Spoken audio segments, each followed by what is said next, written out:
Former বাপ, কি একটা দেশের মধ্যে বসবাস করি। কেউ মনে কর একবারে কোটিপতি, আর কারো মনে কর ভাত খাওয়ার চাউল নাই। হ্যাঁ, এমন একটা দেশ। এখন কথাটা হচ্ছে কি, এই যে কোনো কোনো মাথার চোতারা আছে মনে কর 500-600 কোটি, 1,000 কোটি টাকার মালিক, তাই না? 1,000 কোটি টাকার মালিক। আরে ভাই, তোর করণীয় কি জানিস? মনে কর বাংলাদেশের মানুষ সবাই তোর ফ্যান হয়ে যাবে একবারে। করণীয় কি জানিস? তোর 500 কোটি টাকা, 1,000 কোটি টাকা আছে, ঠিক আছে? বাংলাদেশের 20 কোটি মানুষ মাত্র, 20 কোটি।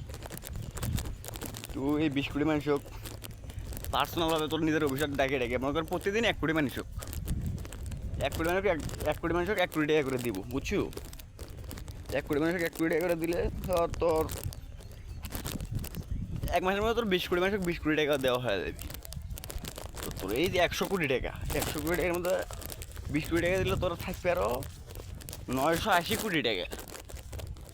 কে এই কামটা করে দেখ, এই দেশের মানুষ তোর পাও ধরে সালাম করবি, সারাটা দেব। তোর বোকা, রাজনীতি বুঝিস না তোর।